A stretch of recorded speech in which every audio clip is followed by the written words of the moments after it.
Okay, in this video, we're going to go through the topic of contingent liabilities. And the word contingent means that we don't know whether something's going to happen in the future, right? It's contingent on an event. So this is a topic in and of itself.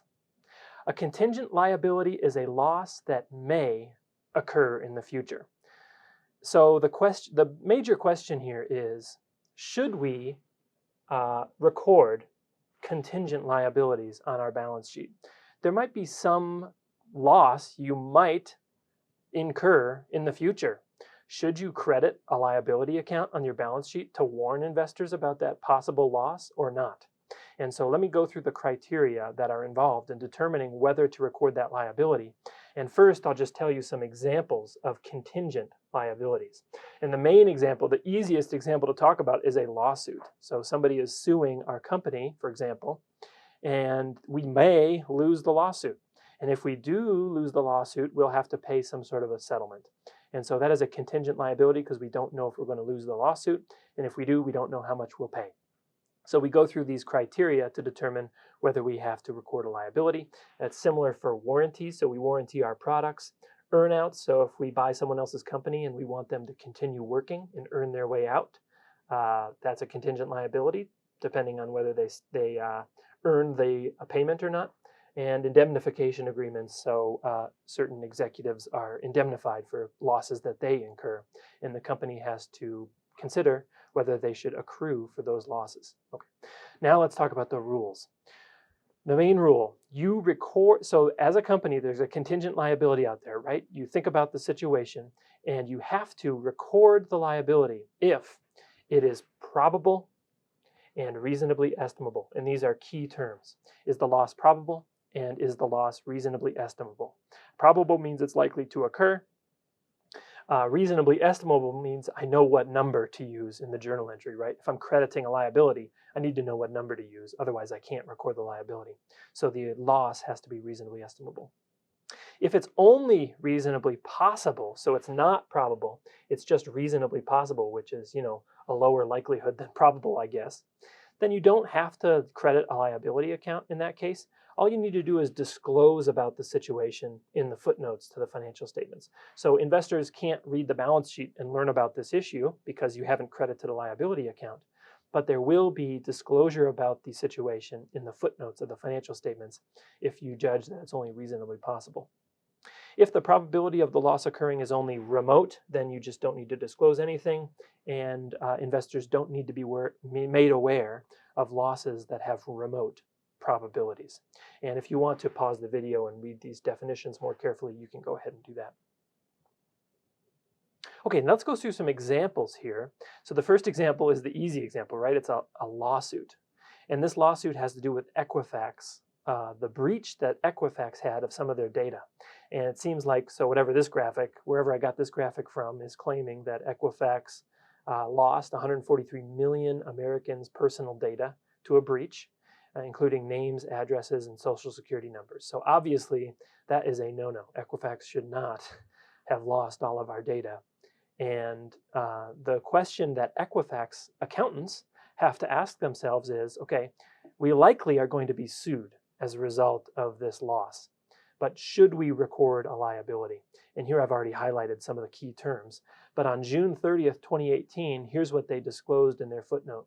They just said that while we believe it is reasonably possible, so they used the term reasonably possible, which is lower, right, remember, than probable.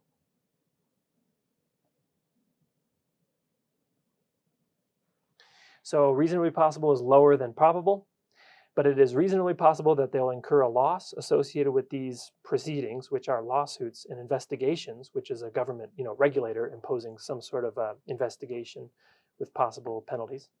It's not possible to estimate. So not only is it only reasonably possible, but it's not reasonably estimable, right? That's what they're saying here. It's not possible to estimate the amount of the loss or the range of possible losses that might occur. Okay. And I left out all the other, statements that they made below that. So it's not probable. They say it's only reasonably possible, and they say it's not possible to estimate. So they won't be recording a liability in this case. And one thing to think about, if they're engaged in a lawsuit it would be highly unlikely for for any company to be engaged in a lawsuit, and for even if it is probable, it's hard to get managers to admit that the loss is probable. Why is that? Well, if managers admit in accounting disclosure that a loss from a lawsuit is probable, you might think that that could potentially be used as evidence in the proceeding as proof of guilt, right? So if they say, yeah, we're probably going to lose this lawsuit, that's kind of might amount to an admission of guilt. That's why it's somewhat rare to find high probabilities of pending lawsuits in these disclosures of contingent liabilities. Okay, so this was June 30th, 2018, and then the lawsuit proceeded over time, right? And there I highlighted the other important term. And the lawsuit proceeded, and it's a year later now, June 30th, 2019, and now it's looking a little bit more dire, okay, for Equifax. The lawsuit's proceeded, and now they finally believe it's probable. And let's see if I highlighted it. I didn't highlight the term probable, but they do now say that it's probable they'll incur a loss associated with certain of the proceedings and investigations related to this incident. We recorded an accrual. So because it's probable, and it must have been reasonably estimable, right? They came up with a number, $700 million, and they debited litigation expense on their income statement, and they credited litigation liability for the expected payment that they'll have to make. Okay, so finally it became probable and reasonably estimable after a year went by. The second example we'll go through has to do with contingent consideration in a purchase, and this has to do with an earnout, okay? So this company, AbbVie, is a company in the healthcare industry, let's say. And what they did was they purchased companies and pharmaceutical drugs from other entities. And here's what they say with regard to those acquisitions. AbbVie may make, so this is having to do with these drugs that they purchased. AbbVie may make additional contingent payments upon the achievement of defined development, regulatory, and commercial milestones, as well as royalty payments based on net sales of licensed products. So they bought these drugs not really knowing whether they were going to be fully successful and approved for sale. And so what they did was they promised whoever they bought the drugs from that if the drugs ended up being successful, they would pay them additional money. And I looked in the disclosure and I kind of estimated that the additional milestones and payments would be up to $1.8 billion in milestones and then some royalty payments on any sales that resulted. So that's a pretty big amount. And it's contingent because they don't know whether those drugs will be successful or not. Finally, when they acquired this company called StemCentrx, right? Here's what they say. The former holders of StemCentrx securities will be eligible to receive an aggregate of up to $4 billion in milestone payments if certain developments and/or regulatory milestones are achieved by eligible StemCentrx compounds, including Rova-T, StemCentrx's lead development candidate. So we're going to acquire. So here's what AbbVie is saying: we're going to acquire this company from you, but we realize you want to still receive some benefit if your assets, your drugs, become successful. So if your drugs meet certain milestones, we'll pay you an extra $4 billion, okay? And that's what AbbVie is promising StemCentrx. And that's contingent because we don't know whether those milestones will be achieved. And here is just their table disclosure. And so these, let's call them losses, right? These are additional payments to the counterparty in their acquisition. They're going to promise to make those payments, and they recorded a liability. Okay, that's what this is talking about. This is the liability. So therefore, we can conclude that these losses are probable and reasonably estimable.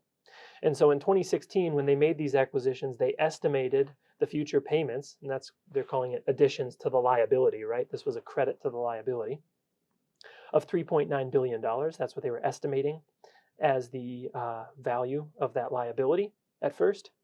And then even during 16, they realized that that liability wasn't big enough. So the liability changed in fair value, and they recognized additional liability even during 2016. So at the end of 2016, this was the ending balance of the liability.